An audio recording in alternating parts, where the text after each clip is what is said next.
ইরানের ইসলামী বিপ্লবী গার্ড বাহিনী আইআরজিসি শুক্রবার রাতে এক বিশেষ বিবৃতিতে দাবি করেছে, গত ২৪ ঘণ্টায় তারা মার্কিন ও ইসরায়েলি বাহিনীর অত্যাধুনিক যুদ্ধবিমান এবং ড্রোন ভূপাতিত করে নিজেদের আকাশ সীমায় একচ্ছত্র নিয়ন্ত্রণ প্রতিষ্ঠা করেছে। আইআরজিসির অ্যারোস্পেস ফোর্সের দেয়া তথ্য অনুযায়ী শুক্রবারের অভিযানে নিম্নলিখিত লক্ষ্যবস্তুগুলো ধ্বংস করা হয়েছে। স্যান্ডেলিনা সো, রূপচর্চায় আভিজাত্য।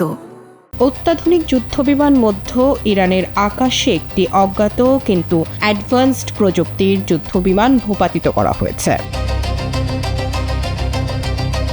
MQ-9 অ্যাটাক ড্রোন ইস্পাহানের আকাশে অত্যন্ত শক্তিশালী ও উন্নত দুটি মার্কিন ড্রোন ধ্বংস করা হয়েছে। হারমিস ড্রোন বুশেহার প্রদেশের আকাশে ইসরায়েলি প্রযুক্তির একটি ড্রোন ভূপাতিত করা হয়।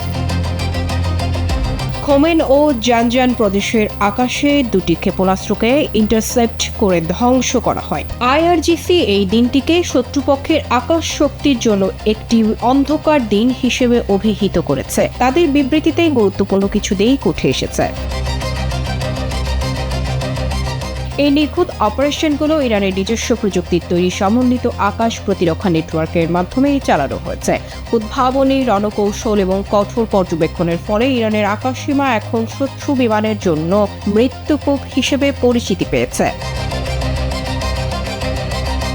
মার্কিন গোয়েন্দা রিপোর্ট অনুযায়ী যুদ্ধে ১ মাস পার হলেও ইরানের অর্ধেক ক্ষেপণাস্ত্র, লঞ্চার ও ড্রোন এখনও অক্ষত রয়েছে, যা তাদের দীর্ঘমেয়াদী যুদ্ধের সক্ষমতা প্রমাণ করে। গত ২৮ ফেব্রুয়ারি ইরানের সর্বোচ্চ নেতা আয়াতুল্লাহ আলী খামেনি এবং শীর্ষ সামরিক কর্মকর্তাদের হত্যাকাণ্ডের পর থেকে এই সংঘাত চরম রূপ নিয়েছে।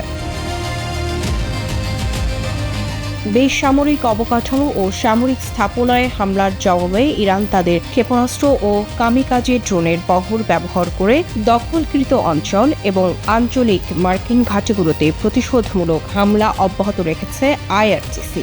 ইরান স্পষ্ট করে দিয়েছে যে তারা তাদের আকাশসীমা রক্ষায় কোনো আপোষ করবে না এবং মার্কিন ইসরায়েলি যে কোনো আগ্রাসন রুখে দিতে তারা আগের চেয়ে অনেক বেশি দক্ষ ও প্রস্তুত।